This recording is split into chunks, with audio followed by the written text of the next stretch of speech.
Hey everyone, I'm Chad Stewart. I'm a software engineer from Kingston, Jamaica. Um, and to be honest with you, I'm a little nervous about making this video. Uh, so the reason why I'm making this video is I kind of just want to talk about my journey into trying to get a job in software engineering. Uh, that's been going on for about a year now, a year and a half now. And for those of you expecting a happy end, well, I said it's a continuing journey. I think I did. But yeah, it's a continuing journey. So, like, I've had some close calls, I've had some, like, really good experiences, and it didn't turn into an offer, but they were good experiences and they were great learning experiences. But I guess I kind of want to talk about how what I feel is some of the issues that has been kind of keeping me back. Um, a lot of these are external, though some of them are internal. Like I do want to talk about my contribution because obviously I'm contributing to my own success or failure, right? Somehow. Um, but I just kind of wanted to talk about it. You know, I guess mainly to kind of get it off of my chest. I I just wanted to talk about it a bit. So I guess the first thing is, as I mentioned, I'm in Kingston, Jamaica, and I find that job opportunities are not easy to come by in Jamaica, especially in software engineering. I think one of the issues is that there's just not that many opportunities. Like I know that there's some that are that exist that are out there, but they're not plentiful. Like I would find plenty of jobs in the US, in Canada, which this it's a horrible comparison to make between the US and Jamaica, but there's jobs like all over the place, but like in Jamaica, not as much. But I think one of the bigger issues is that when there are opportunities, they're not even easy to find. Like, I feel like there's this weird disconnect between job seekers and employers in Jamaica. And when I mean disconnect, as in employers have jobs that they need people to fill, but people don't know that those jobs exist. And there are some mechanisms in Jamaica and I guess the Caribbean in general, to solve this problem, like Caribbean jobs, and then there's other people trying to solve the problem as well. But for the most part, that problem kind of exists.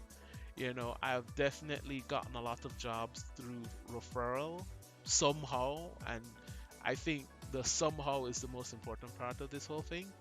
Like, it's just kind of random, but I, all of that kind of makes becomes this like issue of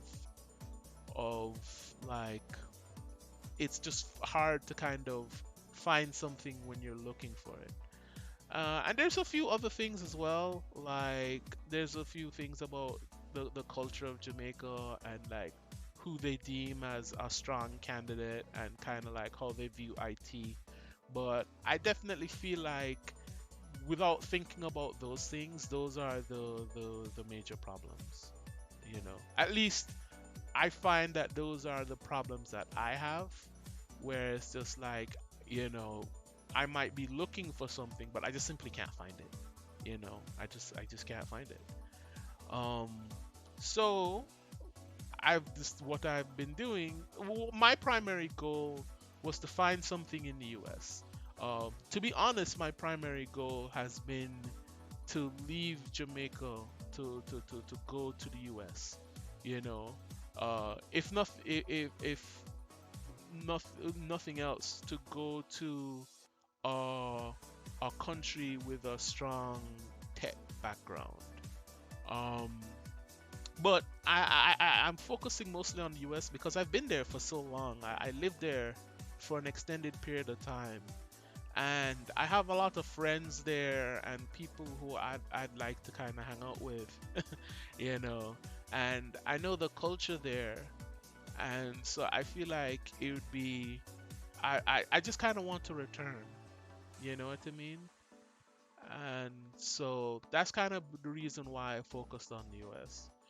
Um, I've been thinking about Canada as well, and other people have suggested like other places. And to be quite honest, I there are some places that I'm interested in, and some places I'm not as interested in, for differing reasons. And that's, I guess, that's a part of the kind of internal issues. Whereas like there may be jobs in areas that I could actually get them, but I'm not putting the effort into finding them. Regardless, so for the United States, at the very least, for what I found for the U.S. and Canada, when I've been trying to find a position there, um, more or less you have two things. You have like remote, you can try to get remote positions, or you can try to get sponsored and get flown out there. For the US, which is where the bulk of my efforts went, um, sponsorship has been fairly difficult. um, and it's been fairly difficult for those who don't know. You have what is called the H-1B program, and it's a visa that the United States issues to immigrant. I don't think I think it's a non-immigrant visa, but it's a visa issued to people who want to come in and work in the United States. And what did I want to say? Yeah, like so pretty much since last year, since I think about June was when it happened. In June, during the Trump administration, during the last couple of months of the Trump administration, when the pandemic first started, the Trump administration had literally stopped issuing H-1Bs, like completely dead in its tracks, stopped, right?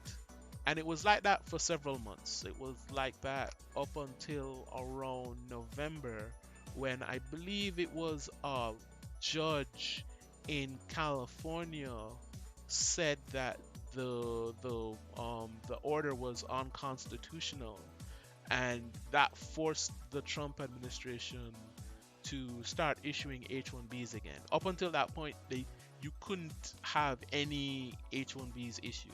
Um, Renewals, new H-1Bs, nothing. They just stopped, right? Um, so now you have H-1Bs that are being issued, but there were a few other things as well. So when I first spoke to like certain people, one of the things that they were talking about was that, oh yeah, now H1Bs are being issued again, but there is a massive backlog of people who are trying to get their H1Bs renewed to stay in the to stay in the US. Which, by the way, there's probably been several thousands of people affected in a way where they had to leave the country, and they had to leave the country during a pandemic, so they had to get on a long plane ride during the pandemic to go back home, or they'd be violating the law, right? Anyways, so H1Bs were being issued again, but it feels like there's a lot of companies that, or I don't want to say a lot of companies. So visa sponsorship is really difficult. It's something that most companies just don't want to have anything to do with, so they just avoid it. But there were like companies that were open to visa sponsorship, right? And those are like the big tech companies, like Google, Amazon, Facebook. They were open to visa sponsorship, very much open to visa sponsorship. they're not now. Through experience, they're not nearly as open, if any of them are at all, to be quite honest with you. Um, and I know this through experience. But I I think for the U.S. it's kind of because the the H-1B system has been kind of in flux for the last year. Um, like I said last year, the Trump administration had stopped issuing H-1Bs. Um, that that was over in November, but the Biden administration have been thinking about trying to overhaul the program, and it's just kind of unclear what the future of the H-1B program is.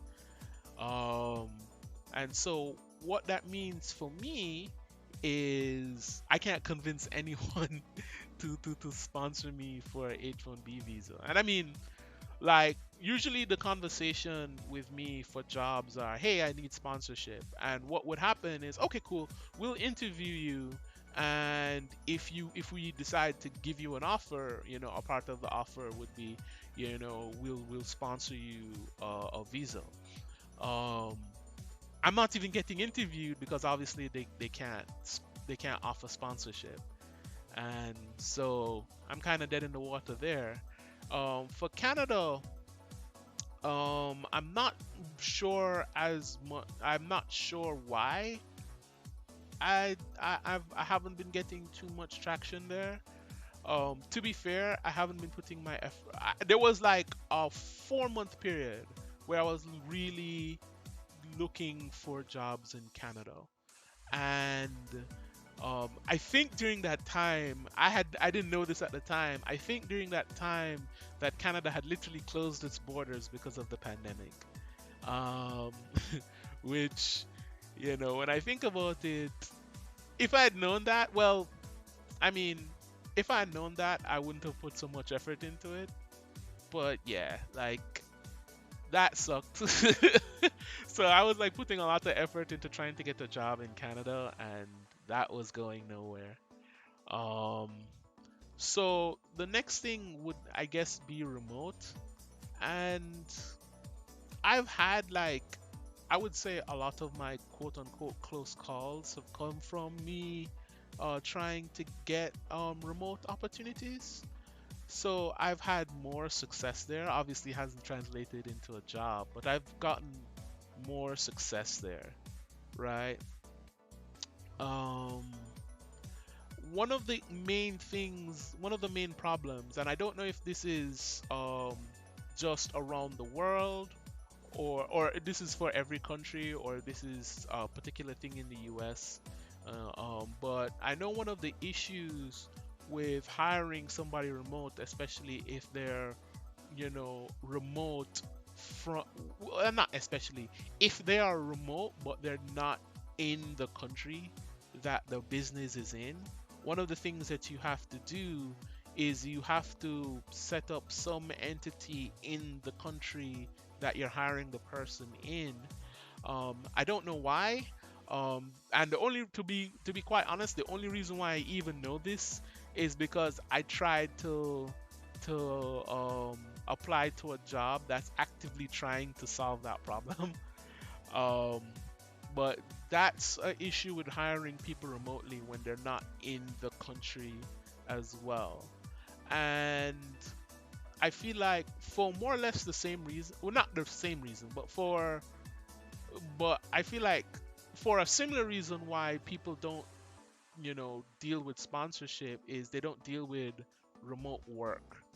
People looking for remote work in other countries. So, like, if I'm in Jamaica and I'm trying to find remote work in the United States, it's more or less the same thing because of, from my understanding, that issue is that the company would have to establish some local entity here to legally hire me, and it's I don't know. I really don't know. And I mean, regardless, like, I have been getting more opportunities from remote work, and so that's probably where I'm going to continue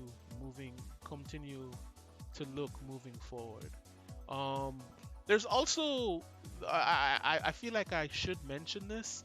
There's also kind of like the job market. Um, because of the pandemic, it feels like there was a massive shift within the last year and a half of focusing a lot more on senior talent, um in IT.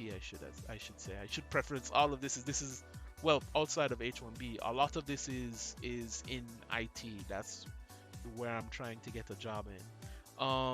But there's been a major shift into looking for senior talent, and so like mid-levels, I don't know necessarily too much about like mid-level, but I know it's ridiculously difficult to get a junior role nowadays, and this is without the problems that I'm talking about, where I am looking for a job internationally, like I guess kind of going with the America theme. In United States, like if you live in the United States and you're a citizen of the United States, it's still difficult for people to get jobs as juniors. It's like really difficult. You know, it's just not been an easy market. You know, like obviously people have been getting jobs, but it's just not easy. Like I've heard a lot of people, a lot of people have been searching for a long time. It's, I'll just say it's not easy. I don't want to speak too much about it because I'm not a junior. I consider myself more of a mid-level engineer, but that that's an issue. So how does that affect me? So my resume looks like a senior engineer resume. It does. But I feel like my skill set, is not a senior engineer skill set, which is something that I probably should not admit on camera. Um, but it feels like my skill set's not a what you call it, a senior engineer skill set.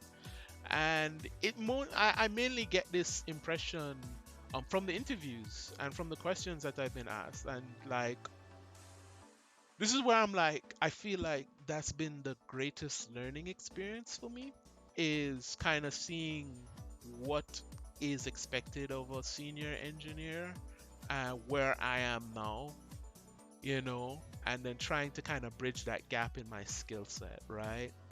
Um, but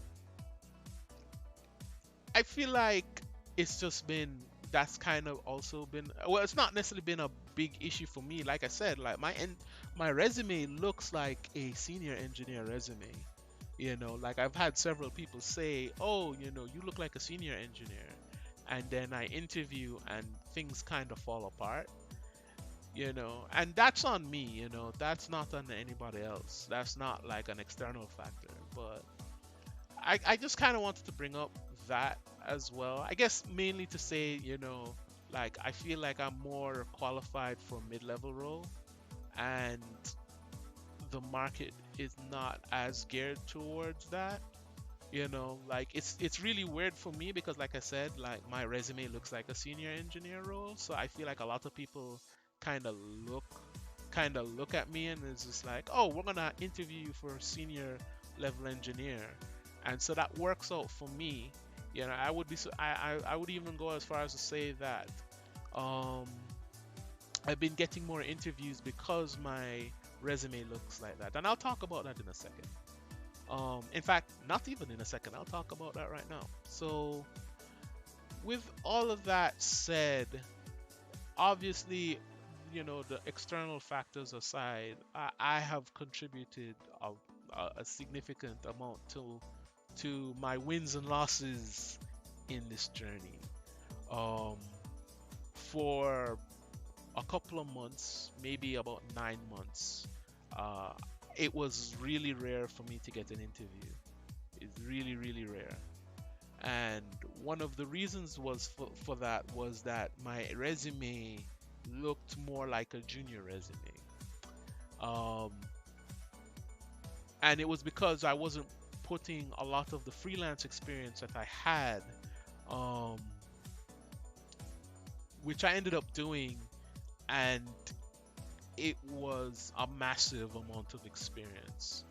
Like it was maybe like not maybe, it was like 3 or 4 years of experience that I had over the course of about 5 or 6 years. So it's like obviously as a freelancer I wasn't working all the time, and I was working during school, so I wasn't working all the time.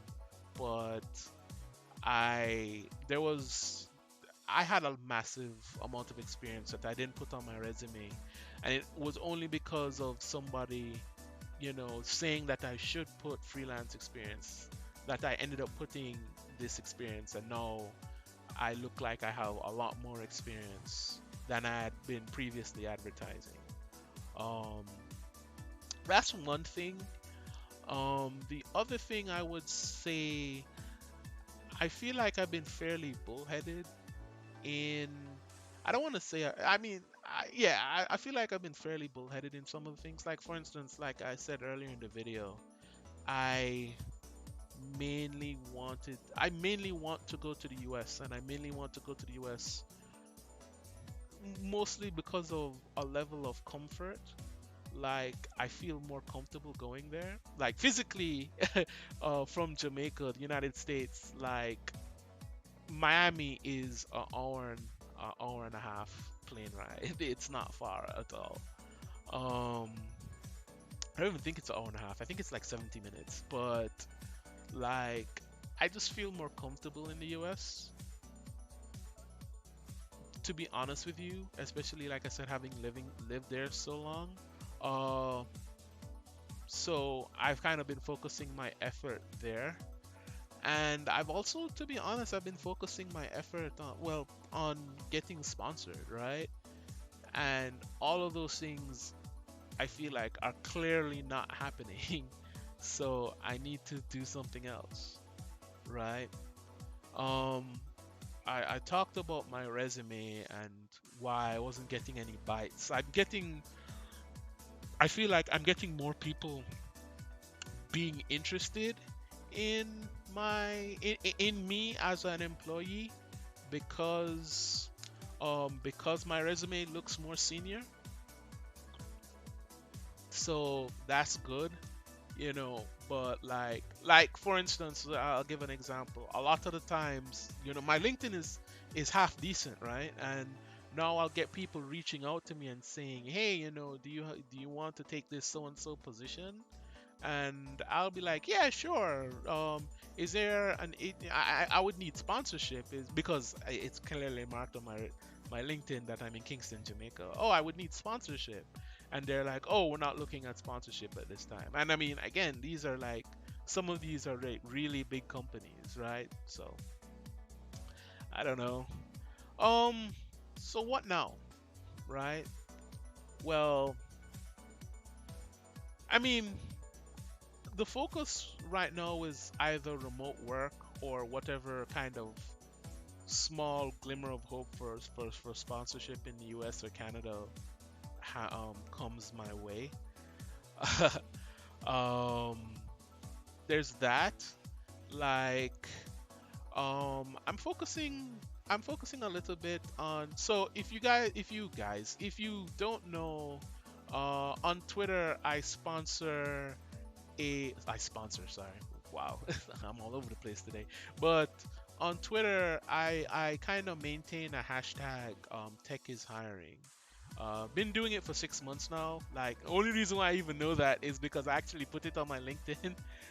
And LinkedIn is like, oh, you've been working at this for 6 months. And I was just like, have I? Good God, it doesn't even feel like that, But I maintain a hashtag tech is hiring, and pretty much what I do is that I look for people who are looking for jobs, and I look for people who are also um have posted opportunities on Twitter, and I just retweet it with the hashtag on it, and I just try to consolidate like all of these, posts into a place where people can easily search for them, right? I was recently on a podcast, Greater Than Code, and pretty much they kind of gave me a few ideas on kind of how to move forward, and I've been really exploring that. Like yesterday, um, well, you know what, yesterday is fine because I kind of have to take into account that this YouTube video is not going to be seen just today, but for the last few days, I've been kind of thinking about what my brand should look like and how I should kind of conduct myself moving forward. Like what should my brand look like, So, and then there's other things as well, you know.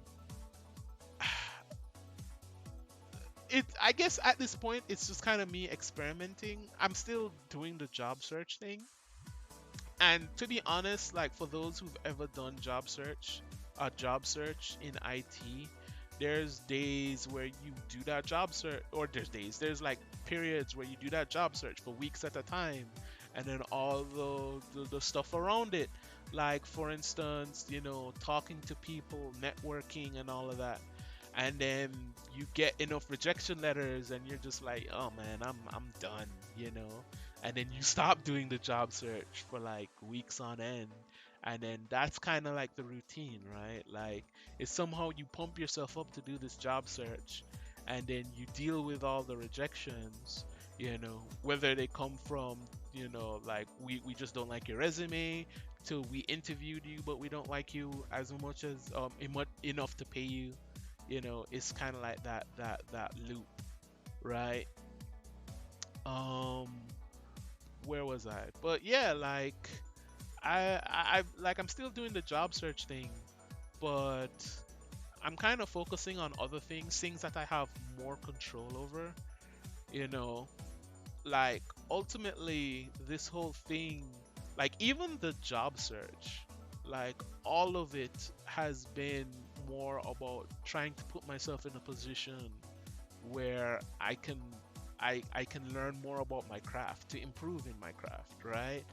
And this started last year when I didn't know that many people, and honestly, I thought that the best way of learning was to join a company and then be exposed to this stuff and ask questions, like, you know. But I'm just kind of trying to do that same thing except without being in in a company, and obviously there's like routes that I could take, like um there's open source projects, there's volunteer projects that I could do, that I should be doing. um and I'm going to flat out say that like there are some things that I'm interested in, and I've just been so reactive to more or less everything else, which includes even this YouTube channel and Twitch. Like I've been like, oh, this is what's in my face right now. Let me solve this problem, right? Um, but yeah, that's kind of it. Like if I were to answer what now, um, with a concrete answer, is I don't know. I don't know what now, but I'm coming up with something. I'm doing my best. That's pretty much it. Um, yeah, I think that's it. So, thank you for watching. Thank you for this is me really babbling. I just kind of wanted to. I guess this is more of a video blog than anything else. Um, a video blog, a vlog. I've actually. Anyways, it's more of a video blog than anything else. Thank you for watching. Thank you for taking the time to kind of listen to me just kind of pour my heart out in front of a camera, right? Um, so I have a Twitch channel. I have a Twitch channel. I feel like I should talk about that. So I have a Twitch channel. Um, it's Chad Stewart, Chad R Stewart, twitch.tv/ Chad R Stewart. What I mainly do there now is it's more of a learning in public channel. So doing I'll be doing video.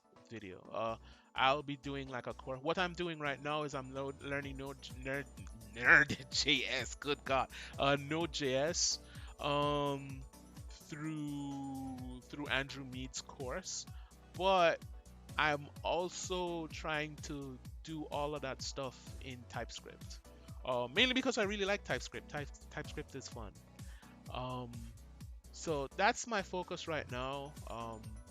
On YouTube, I would like to make more videos like this, some kind of talking about the culture of software engineering. Some maybe talking about specific stuff. I've been thinking about making a video for how to what you call it, for how to set up TypeScript in like a simple way, just to kind of get started. Um, but yeah, like just stuff like that. You know what I mean? Um, but yeah, again, I really appreciate you watching the video, just taking the time to watch this, and uh, I'll see you in the next one. I'm sorry, my outros are so weird because I'm so used to giving an outro on Twitch, which is like a different culture. Like this is like a standalone video. But yeah, by the way, if you have anything to comment about like what I was saying at any part of the video, or you want to give advice, please feel free to comment in the comments or to reach out to me on Twitter. My Twitter is Chad underscore R underscore Stewart. Um, please feel free to reach out. I really appreciate it. But yeah, thanks and thank you for your attention, and you have a good one.